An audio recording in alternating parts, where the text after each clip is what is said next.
Olá, pessoal. Mais uma vez estamos aqui. Vamos conversar sobre algumas questões que caíram no Enem em ciências humanas e suas tecnologias. Você vai perceber que as questões seguem mais ou menos o mesmo modelo. Há um texto e aí um questionamento em cima do texto ou em relação ao conteúdo que o texto reproduz. Vamos lá. Os temas que abordaremos na aula de hoje. A nossa primeira questão será sobre memória histórica. Vou falar um pouquinho para vocês sobre a historiografia, como a história tem sido produzida ao longo dos séculos. A nossa segunda questão é um tema aqui do Sul, as guerrilhas do Contestado, uma guerra que ocorreu na região contestada, disputada entre os estados do Paraná e de Santa Catarina. E a terceira, nós vamos abordar a América pré-colombiana, mais especificamente o Império Inca, que foi destruído por Francisco Pizarro ali quando os espanhóis dominaram a América do Sul no século XVI. Vamos lá. Vamos para a nossa primeira questão. Quem construiu a Tebas de 7 portas? Aqui o autor está se referindo a Tebas, uma cidade do Egito Antigo. Tebas foi a capital, foi o principal centro político do Egito durante o Novo Império. A civilização egípcia, uma civilização 3 vezes milenar. Lá pelo ano 3000 a.C., houve a unificação, e os egiptólogos dividem a história do Egito em Antigo Egito, Antigo Império, melhor dizendo, né? Médio Império e Novo Império. O Novo Império, a partir de mais ou menos 1580 a.C., tinha como capital Tebas, que era uma cidade magnífica. Então aqui, quem construiu a Tebas de 7 portas? Nos livros estão nomes de reis. Arrastaram eles os blocos de pedra? E a Babilônia, várias vezes destruída? Antiga Mesopotâmia. Mesopotâmia, ali aquela região entre os rios Tigre e Eufrates, onde hoje mais ou menos é o Iraque.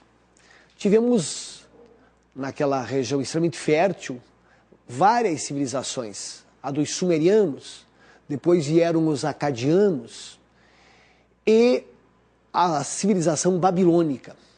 Babilônia teve seu apogeu no reinado de Hammurabi, ali entre 1792 e 1750 a.C. Você, obviamente, eu falei Hammurabi, você lembrou, né? Você sabe disso, não sabe, Coruja? Código de Hammurabi. Olho por olho, dente por dente? Olho por olho, dente por dente, o princípio de Talião, né? E essa cidade foi uma cidade magnífica na antiguidade, foi depois conquistada por povos diversos. E na Bíblia, você que conhece um pouco a Bíblia sabe que no segundo Império Babilônico nós tivemos um monarca poderosíssimo chamado Nabucodonosor, que conquistou o reino de Judá, que levou os judeus cativos para a Babilônia. Então, Babilônia foi uma cidade realmente importante que existiu na antiguidade. Quem a reconstruiu tantas vezes? Em que casas da Lima Dourada moravam os construtores? Lima, a capital do Peru, centro da colonização espanhola na região. Obviamente, o autor está se referindo a todo o ouro que os espanhóis tomaram dos incas. Para onde foram os pedreiros? Na noite em que a muralha da China ficou pronta? A grande Roma está cheia de arcos do triunfo. Quando aqueles generais romanos obtinham vitórias militares, eles construíam aqueles arcos do triunfo e passavam por suas legiões por debaixo deles e eram ovacionados pelo público. Quem os ergueu? Sobre quem triunfaram os Césares? No caso, os imperadores romanos. Você nem vi ainda, não li, deveria ser tarefa de casa do pessoal de eu ter lido as questões, mas eu não li porque não tem graça. Mas assim, podia ser uma questão de sociologia essa, não podia? Poderia. Ciências humanas, mesmo. Pelo que eu vi ali, ele está falando muito assim que a obra pesada não tem nome na parede. Exato. Não é? O povo que constrói não tem o seu nome, né? Não tem nenhum mural, não tem nenhum troféu. Então tá. Bertolt Brecht. Quem foi Bertolt Brecht? Foi um dramaturgo alemão, viveu no século XX, teve que deixar a Alemanha quando um rapaz chamado Adolf Hitler chegou ao poder em 1933, produziu várias peças teatrais, procurou mostrar que o teatro deve existir para politizar as massas e não para o entretenimento da burguesia, e ele foi o autor desse poema. Perguntas de um trabalhador que lê. Vamos ver o que dizem as alternativas. Partindo das reflexões de um trabalhador que lê um livro de história, o autor censura a memória construída sobre determinados monumentos e acontecimentos históricos. A crítica refere-se ao fato de que, quando você estuda a história do Egito, você tem lá a pirâmide de Quéops, o nome do faraó, a pirâmide de Quéfren, a pirâmide de Miquerinos, os templos lá de Abu Simbel, de Ramsés. Mas quem de fato construiu essas obras? Foram milhares de pessoas cujos nomes se perderam. Então é esse questionamento que o Brecht faz no poema. Os agentes históricos de uma determinada sociedade deveriam ser aqueles que realizaram feitos heróicos ou grandiosos e, por isso, ficaram na memória. Ele exatamente critica essa visão heroicizante da história. Alexandre conquistou um grande império. Ele conquistou o grande império sozinho? Ele tinha um exército, milhares de homens combateram ao seu lado, muitos pereceram. As vitórias de Napoleão Bonaparte, elas ocorreram devido à nação francesa estar organizada, possuir um exército poderoso. Nós, normalmente, atribuímos a determinados personagens feitos coletivos como se fossem individuais. E o autor critica essa visão. Então não é a história deveria se preocupar em memorizar os nomes de reis ou dos governantes das civilizações que se desenvolveram ao longo do tempo. Durante muito tempo, ensinou-se história dessa maneira. Os alunos tinham que ficar decorando. Gestão Deodoro da Fonseca, gestão Floriano Peixoto, governos militares, Castelo Branco, Costa e Silva, Emílio Garrastazu Médici, Geisel, e ficava decorando o que esses governos tinham realizado. Essa visão é totalmente ultrapassada. Não que não tenhamos que saber alguns nomes, mas é uma história hoje completamente descartada na maioria dos livros didáticos. Vamos adiante. Grandes monumentos históricos foram construídos por trabalhadores, mas sua memória está vinculada aos governantes das sociedades que os construíram.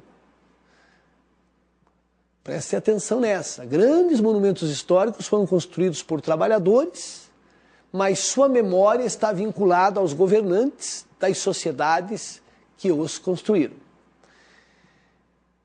É uma obra monumental, construída no começo do século XX, o Canal do Panamá. Morreram mais de 5.000 pessoas em função dos acidentes e das doenças tropicais. Aqui no Brasil, quando da construção da Madeira Mamoré, uma estrada de ferro de um pouco mais de 300 quilômetros, também tivemos uma quantidade imensa de trabalhadores que pereceram. E, recentemente, na construção de estádios para a nossa Copa do Mundo, para a Copa do Mundo que foi disputada no Brasil, nós tivemos acidentes, alguns fatais. Quer dizer, noticiou-se na época, mas logo tudo ficará esquecido, né? Portanto, quando você está diante de uma avenida portentosa, uma construção majestosa, não atribua aquilo ao governo X ou Y, mas pense que foram pessoas simples, que foram trabalhadores, que realmente possibilitaram que aquelas obras fossem edificadas. Vamos ler as demais? Os trabalhadores consideram que a história é uma ciência de difícil compreensão, pois trata de sociedades antigas e distantes no tempo. Não tem nada a ver, né? Isso aí... Cheirou. Como é que é? Cheirou? Cheirou, tá longe da... As civilizações citadas no texto, embora muito importantes, permanecem sem terem sido alvos de pesquisas e histórias. Pelo contrário, nós temos estudos profundos, arqueológicos, sobre a civilização egípcia, sobre o mundo mesopotâmico. Infelizmente, nós vivenciamos, nos últimos anos, danos irreparáveis ao patrimônio histórico da humanidade.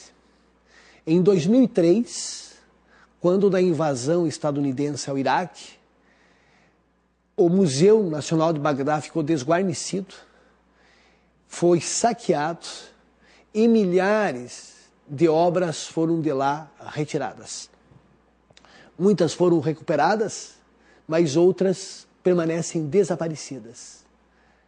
O pior tem acontecido recentemente, quando a região de Mossul, no norte do Iraque, berço da civilização mesopotâmica, naquela região de Mossul existiu a extraordinária civilização dos assírios. Pois bem, o ISIS, o Estado Islâmico do Iraque e do Levante, ocupou recentemente essa região. E o museu local foi invadido e esculturas assírias, consideradas sacrílicas para os adeptos do Islão mais ortodoxo, foram destruídas. E hoje, a cidade de Palmira, na Síria, foi uma cidade que esteve sob o domínio romano. E temos lá ruínas da cidade do tempo dos romanos, que são um patrimônio da humanidade. Hoje, Palmira está sob o domínio do ISIS. E pelo que eu li, eles minaram em torno da cidade. Se o exército sírio quiser tomá-la, provavelmente danos irreparáveis lá ocorrerão. É engraçado, né, Coruja, que eles não protegeram em 2003 o Museu de Bagdá. Se fosse um poço de petróleo, provavelmente teriam protegido. Principalmente contra os Estados Unidos, né? E veja você, Palmira, sabiam que o ISIS estavam próximos. Por que não houve um esforço internacional para tentar impedir? E ali é pior, porque é religioso o troço, sim, além de tudo, né? E, felizmente, as esculturas foram retiradas, porque senão teriam sido destruídas.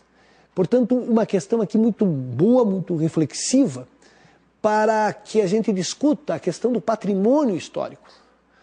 Vocês vejam que o progresso está provocando danos irreparáveis a obras como, por exemplo, o Partenon. O Partenon, a chuva ácida, está numa linguagem vulgarizada, esfarelando o mármore do Partenon, bem como o afluxo de turistas. Quer dizer, resolve levar um pedacinho mesmo não sendo possível, mas leva. A própria respiração dos turistas, né, faz com que haja danos. Pompeia, vamos ver aqui, vocês já perceberam qual é a resposta correta, né? Grandes monumentos históricos foram construídos por trabalhadores, mas sua memória está vinculada aos governantes das sociedades que os construíram. Eu ia comentar na hora, mas nem te atrapalhei. Inclusive, assim, principalmente do regime militar, muitas ruas no Brasil estão trocando de nome, né? Os caras resolveram trocar porque era um ditador, um tirano, e colocar um pacificador no lugar. Então, assim, nem é tão bonito se você, nossa, esse foi o grande, não. Esse aí foi um grande assassino, então vamos tirar e colocaram outro. Em algumas cidades, nomes de ruas, praças que homenageavam pessoas ligadas ao regime militar, hoje comprovadamente coniventes com o uso da tortura, do arbítrio. Algumas cidades estão mudando realmente os nomes das ruas. Vamos lá? A serraria construía ramais ferroviários que adentravam as grandes matas, onde grandes locomotivas com guindastes e correntes gigantescas de mais de 100 metros arrastavam para as composições de trem as toras que jaziam abatidas por equipes de trabalhadores que anteriormente passavam pelo local. Quando o guindaste arrastava as grandes toras em direção à composição de trem, os ervais nativos que existiam em meio às matas eram destruídos por este deslocamento. No início do século XX, uma série de empreendimentos capitalistas chegou à região do meio-oeste de Santa Catarina. Ferrovias, serrarias e projetos de colonização. Os impactos sociais gerados por esse processo estão na origem da chamada Guerra do Contestado. Entre tais impactos encontrava-se. Aqui uma explicação antes de resolvermos essa questão. Havia um território de mais ou menos uns 48 mil quilômetros quadrados disputado entre os estados do Paraná e de Santa Catarina. Daí a expressão, daí o vocábulo é contestado, daí a expressão região do contestado. Mas a chamada Guerra do Contestado não foi uma guerra entre paranaenses e catarinenses. O que aconteceu? O governo federal estava construindo ferrovias, estava promovendo concessões para que ferrovias fossem construídas em diversas regiões do país. Uma dessas ferrovias, a Estrada de Ferro São Paulo-Rio Grande, passaria pela região contestada. E a empresa que construiu essa ferrovia, uma empresa norte-americana ligada a Percival Farquhar, a Brazil Railway Company. O governo federal fez um contrato com essa empresa. A empresa construiria a ferrovia e teria 9 quilômetros de cada lado dos trilhos de terras devolutas do Estado para explorar. A ideia que você pode ter é que essas terras eram despovoadas, mas não. Ali viviam poceiros, ou seja, sertanejos que ocupavam áreas, mas que não tinham o título de propriedade. As terras, juridicamente falando, pertenciam ao Estado. O Estado teria o direito de concedê-las a quem quisesse. Mas, ao entregar essas terras para essa companhia, lesava terrivelmente esses camponeses. A maioria deles vivendo de uma pequena roça, da extração da erva mate, da colheita do pinhão, plantando lá o seu milho, feijão, abóboras, criando alguns animais. No sul, nós tivemos as figuras dos monges. Pelo menos 3 se destacaram. João Maria, depois um outro João Maria e por último José Maria. E as pessoas acreditavam que esses monges tinham poderes miraculosos, realizavam curas. Mas a Guerra do Contestado começou de uma maneira inusitada. O monge José Maria estava na região de Curitibanos e se desentendeu lá com o coronel Francisco Albuquerque e se deslocou para os Campos do Irani, em território paranaense. Quando a notícia chegou a Curitiba, era outubro de 1912, os políticos daqui começaram a afirmar que por detrás do monge existiam políticos de Santa Catarina e que era uma invasão catarinense ao território do Paraná. Não era verdade. Mas o presidente Carlos Cavalcante enviou para a região contestada um regimento da Força Pública do Paraná, sob o comando do coronel João Alberto. Nos Campos do Irani, ocorreu um combate em 22 de outubro de 1912. E nesse combate, o João Galberto faleceu, bem como o monge. Ah, terminou a guerra? Não. Os adeptos do monge começaram a acreditar que ele ressuscitaria à frente de um exército encantado, o exército de São Sebastião. E começaram a formar redutos. Resumindo a história, de 1912 a 1916, na região contestada, nós tivemos conflitos entre forças estaduais e sertanejos, vaquianos, quer dizer, capangas de coronéis e sertanejos, e, por último, tropas federais. As causas do conflito foram várias. O capitão Matos Costa, que esteve na região, deu uma entrevista ao Diário da Tarde aqui de Curitiba, dizendo que a questão do contestado se resolveria com justiça.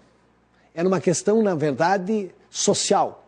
Porque essa empresa estadunidense criou uma outra empresa, a Lumber, que montou serrarias na região. A maior delas em Três Barras, ali próximo de Canoinhas. E mecanizaram extraordinariamente, como vocês puderam notar no texto do Paulo Machado, Liderança do Contestado, uma obra importante, Lideranças do Contestado, Paulo Pinheiro Machado. E então uma exploração da madeira de forma bem avançada, com técnicas bem sofisticadas para a época. E milhões de pés de pinheiro, de embuia, enfim, de madeiras, as mais variadas, foram cortadas e a região foi praticamente devastada. Aqui a questão é a seguinte, né? Vamos lá, só deixa eu voltar aqui para ver o que está perguntando, né?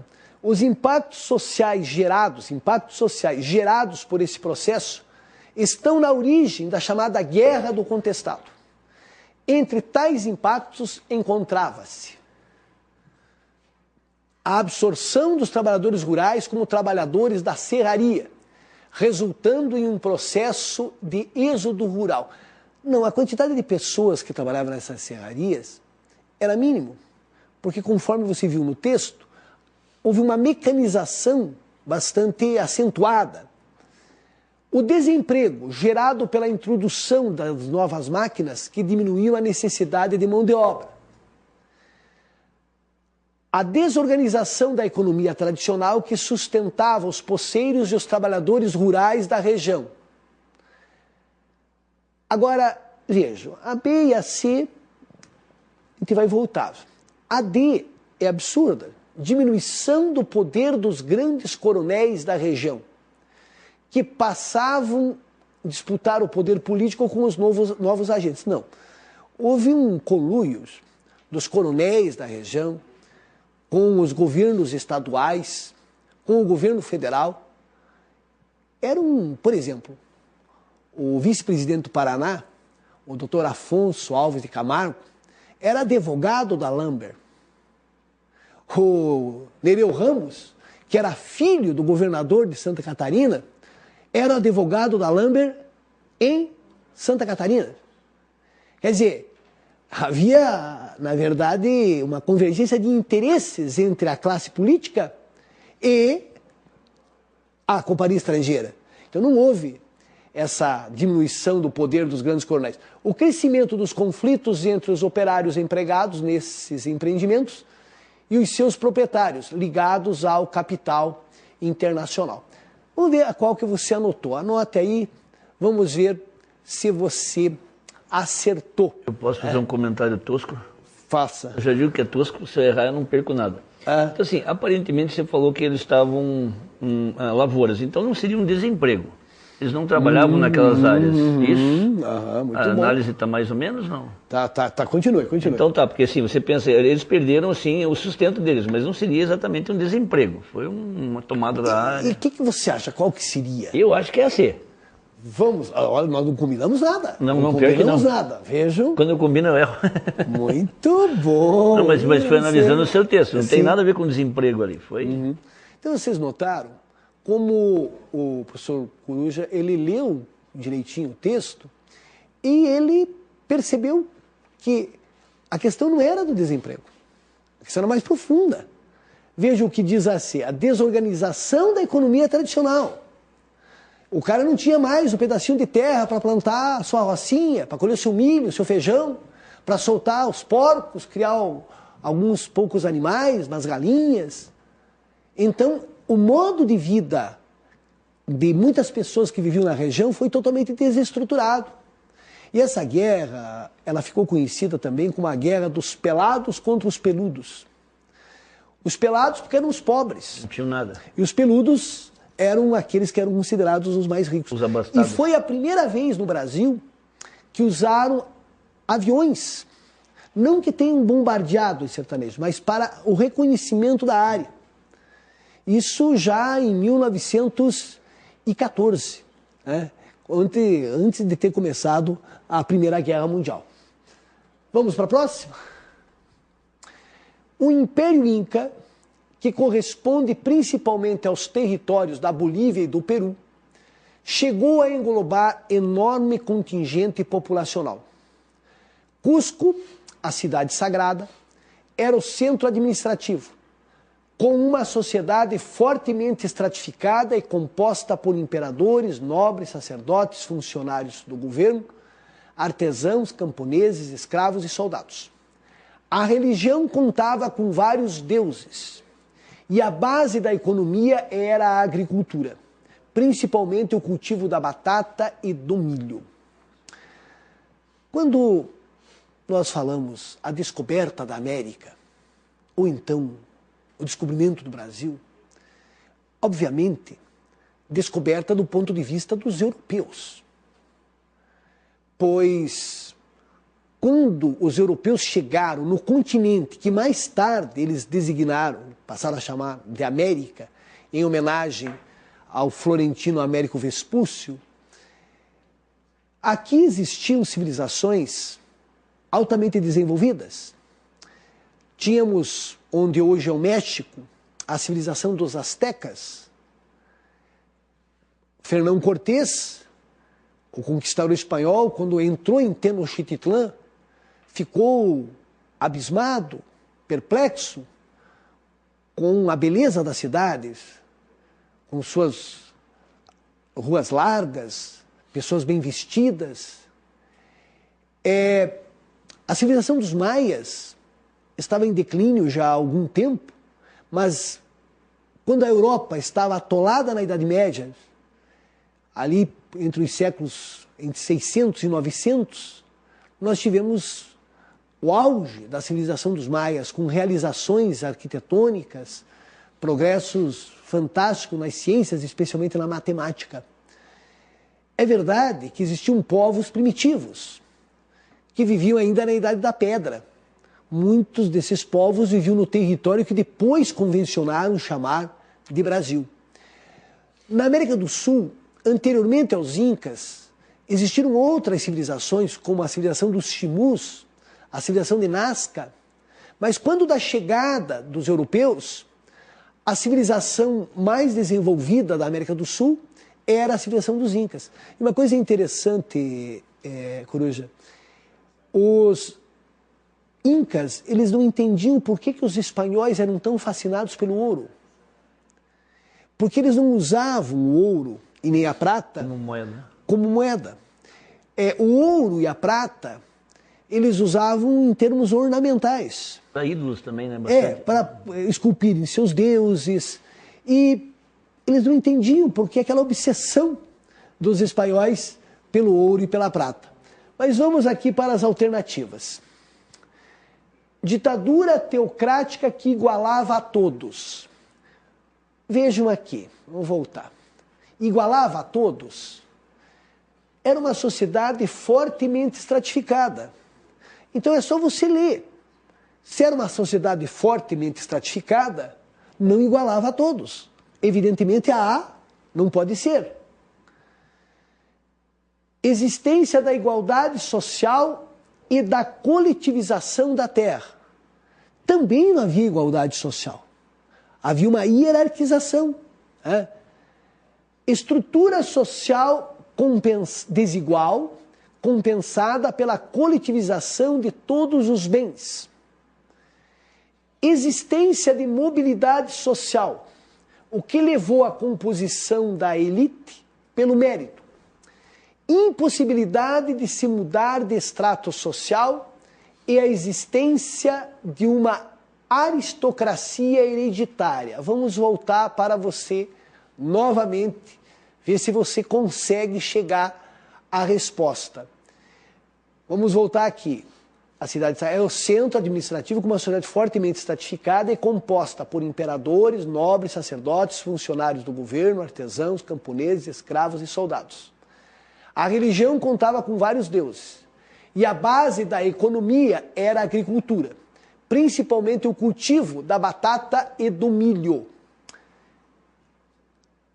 Agora vamos ver a qual que você vai assinalar e vamos ver se você acertou.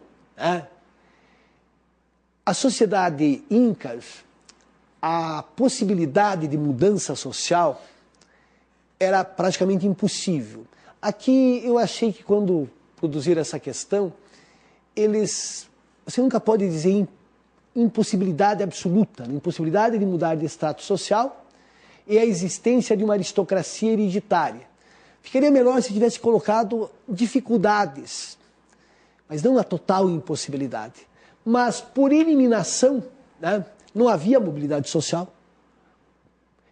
A estrutura, coletivização de todos os bens também não, porque as pessoas dependiam da posição social que ele tivesse. Uma questão não muito clara sobre o Império dos Incas. Também em matemática devem aparecer questões que nem sempre há clareza, né, Cruz? Tem, bom comentar hoje, inclusive, foi bom você falar que vai ser igual. Aqui o aluno, porque a gente normalmente fala aos alunos o seguinte, questões que tem nenhuma, todas, impossível. Jamais. Jamais. Em história não é bem assim. Se for para chutar, corte essa. Corte essa. Mas aqui, por exclusão, só sobrava a alternativa E. Eu acho que tem um textinho para comentar lá. Tem aqui por último, né? Ah, tá, já misturei. Conhece esse rapaz aí? Eu escrevi menino, sobre né? o Contestado, não sei, o rapaz que colocou aí, nem tinha visto. Os Foi. Guerrilheiros do Contestado. Escrevi em 1989, uma obra bem antiga, né? E também sobre o Contestado e um livro muito bom sobre a civilização dos Incas, do Henry Fábio. Você pode notar que eu sou um pouco antigo, né? 89. Eu não sei porquê, mas na época do cursinho eu lembro desse livro. Mas vamos lá. Então, só para a gente completar, eu gostaria que vocês, nesse nosso segundo encontro, já esteja começando a se habituar com o tipo de questões que o Enem faz em relação às ciências humanas e suas tecnologias. Eu volto a insistir, ler com atenção. Ler com atenção e você vai notar sempre que pelo menos duas alternativas são bem esdrúxulas, que você elimina facilmente. Uma outra dá para eliminar também e você normalmente vai ficar com duas. E aí, obviamente, vai valer os seus conhecimentos e, principalmente, a atenção que você tiver em relação ao texto. Até a próxima, meu amigo. Logo virá em seguida, né? Obrigado.